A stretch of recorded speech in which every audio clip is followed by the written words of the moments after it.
So I am here to do my first day of Junk Journal July, and today's prompt is spark. So I'm going to attempt to do something that makes a spark.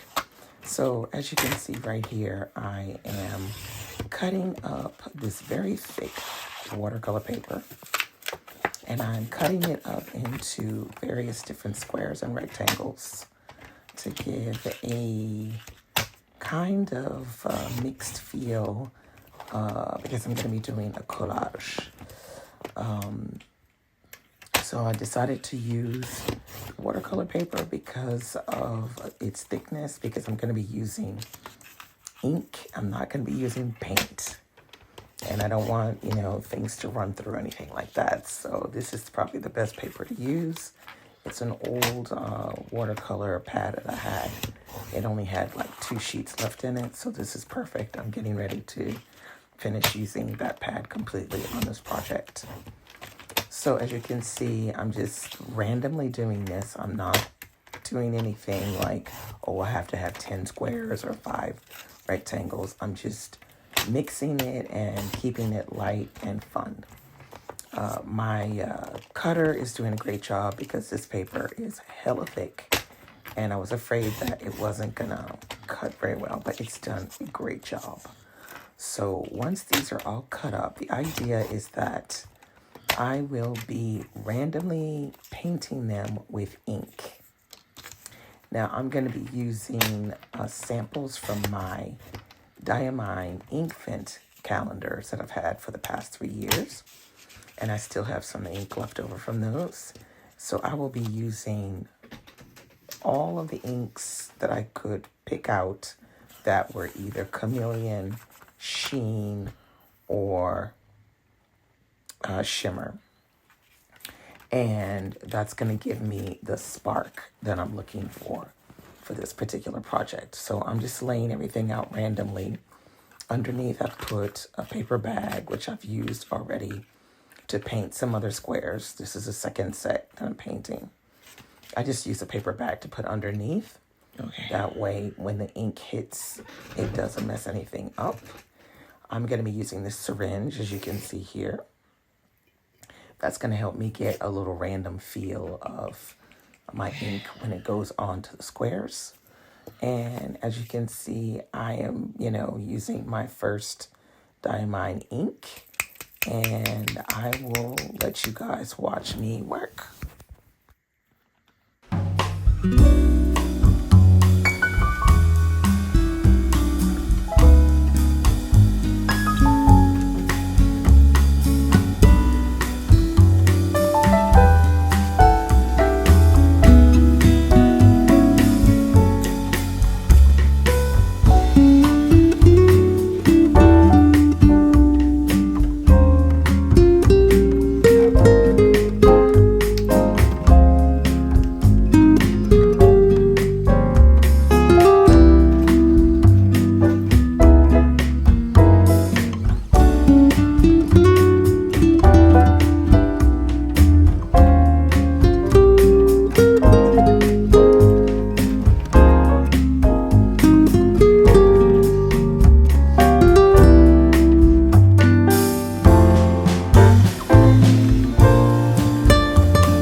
Okay, so I am now going to add a little bit of sparkle, a gold sparkle. I'm using some gold dust. And actually this came in a kit that I bought with wax seals. And there was this gold dust in there. And so I'm basically sprinkling it onto these painted squares while the ink is still kind of wet.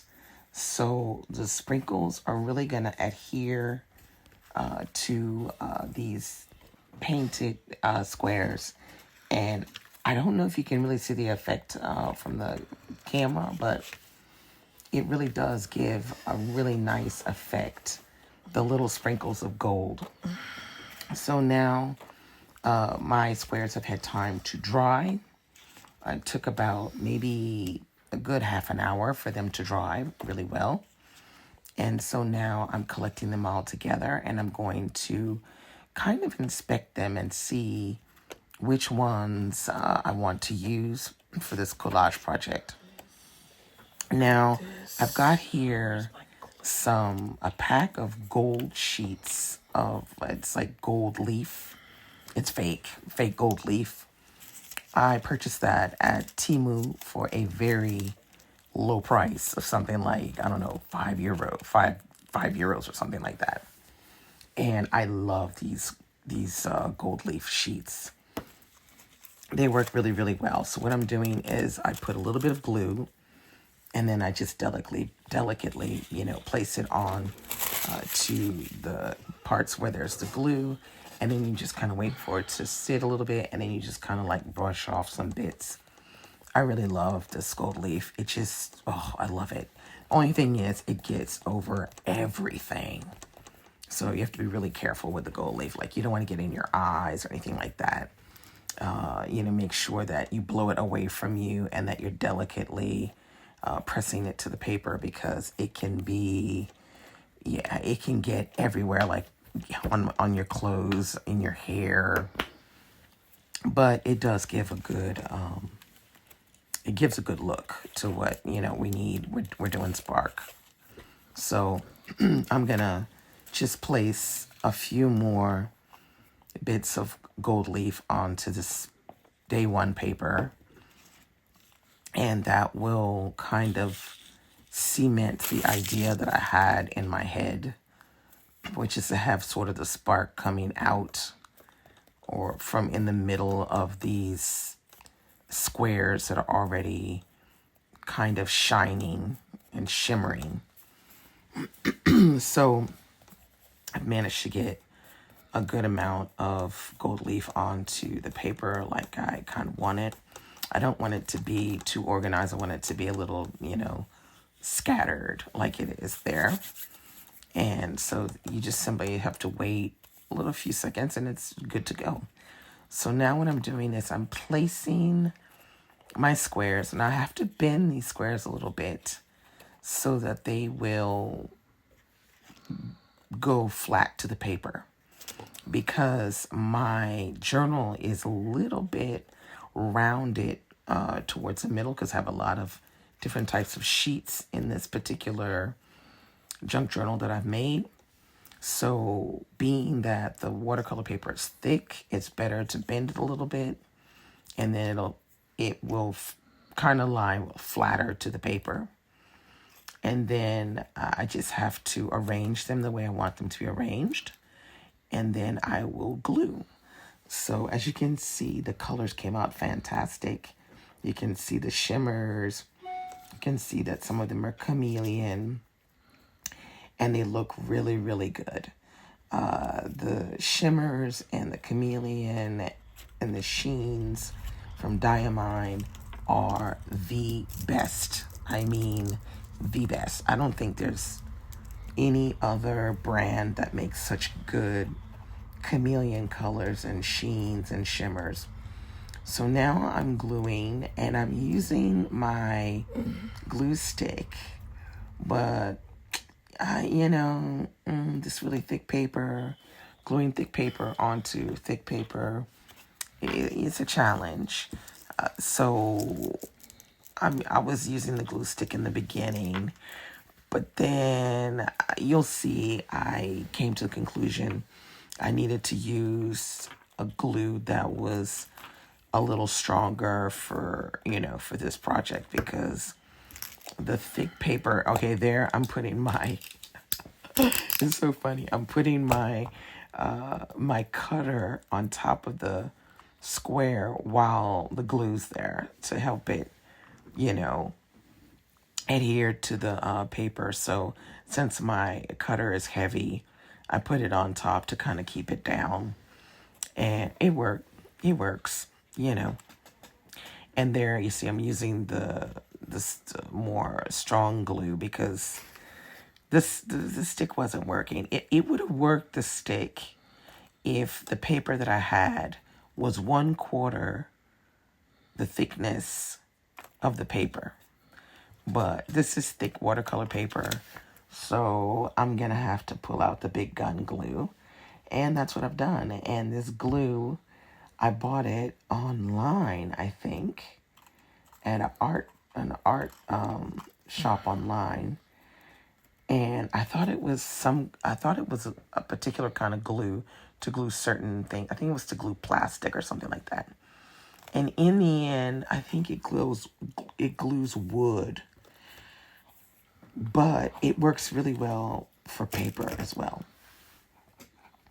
So that's what I'm using there to, kind of get these thick squares and rectangles to adhere to another sheet of watercolor paper. Because day number 1, it's watercolor paper for day number 1. So here we have it. I have almost put all the squares on. And I have to say, this was actually kind of a fun project. I have done a similar project to this, except my squares were even more painted than this. Here we have a lot of white space, which I did on purpose because I wanted spark to come through.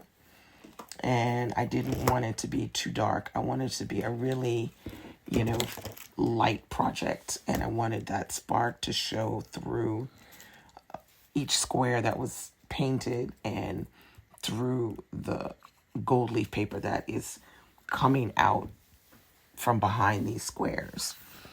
So there you have me putting my last, my cutter on there to kind of hold it down. And it's working really well, so I'm kind of happy with that. I just have to put more glue and hold things down for a little while because, it's difficult. But I kind of like this project. I just think it looks very summery, actually. It looks like something from summer, and that's great. So I think the other squares that I have left over, I may do another project with them, because I think I might have almost the same amount of squares, maybe a few less than what you see here. But I think I will use those squares, maybe even somewhere in one of the other projects prompts this month. Who knows, I usually, if I make like a lot of things like that and I have them left over, what I usually do is I keep them in a little box where I can then just go back and grab those things without having to worry about, oh my God, where did I put those squares I painted? Those squares will be in the box, and then that way I won't have any difficulty, going and putting my hand on them. But I have a feeling I might be using them at some point again this month. Who knows? So I'm putting my last touches of glue on a few of the squares. And I think it's come out really, really well. Comment below and let me know what you think. Have you ever done this kind of thing before? Done a large scale kind of painting with squares, or even just a picture and decided to use ink to paint instead of paint. Have you ever done that? And if you have, how did it come out? Were you happy with it, or did you regret it? Do you often do that? Because I often do this now. Ever since I have all of these, diamine ink samples, so I'm always painting with ink now.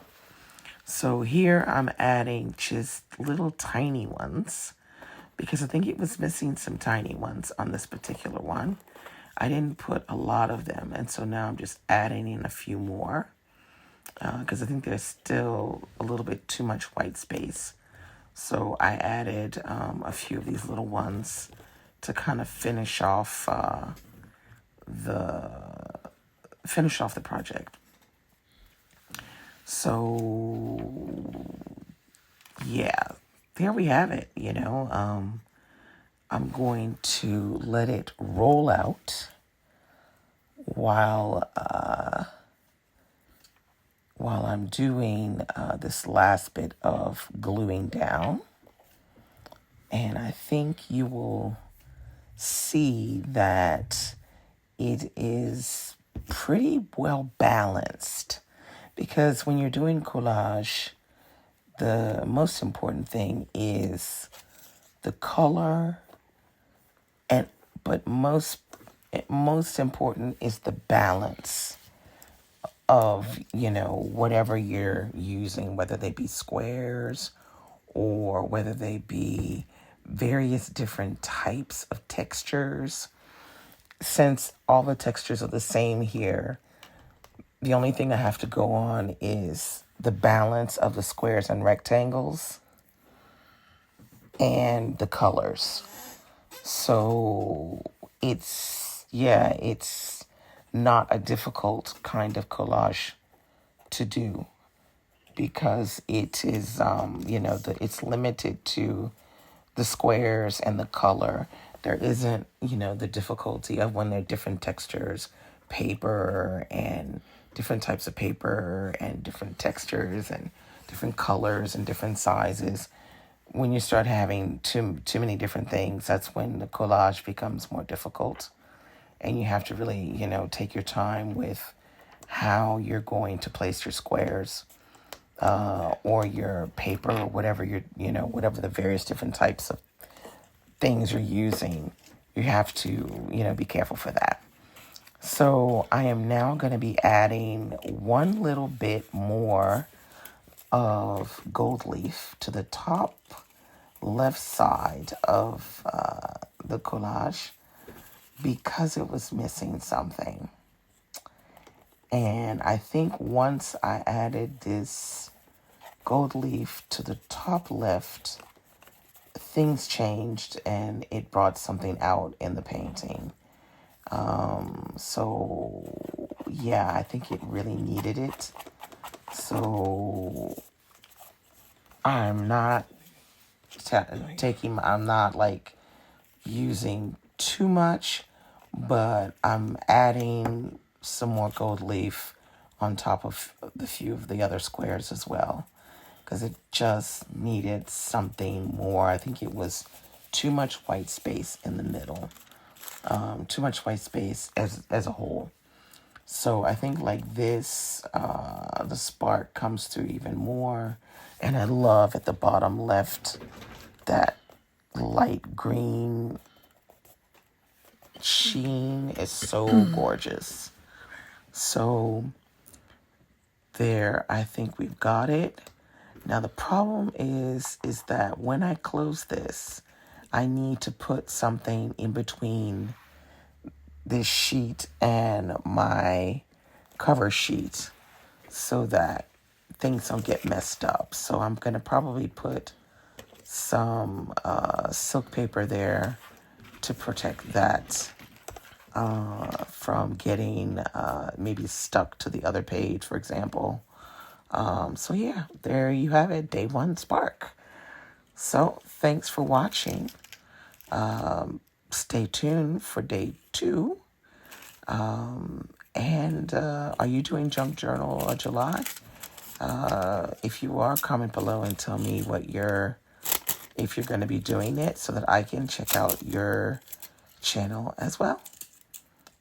So there I'm adding my date, July 1st, in the bottom right hand corner. And there we have it. We've got off to a good start. I hope this video wasn't too long. I'm really overly conscious about doing super long videos, but apparently somebody told me I should do my videos longer because one of my last videos, I think it was 6 minutes when I was doing a collage.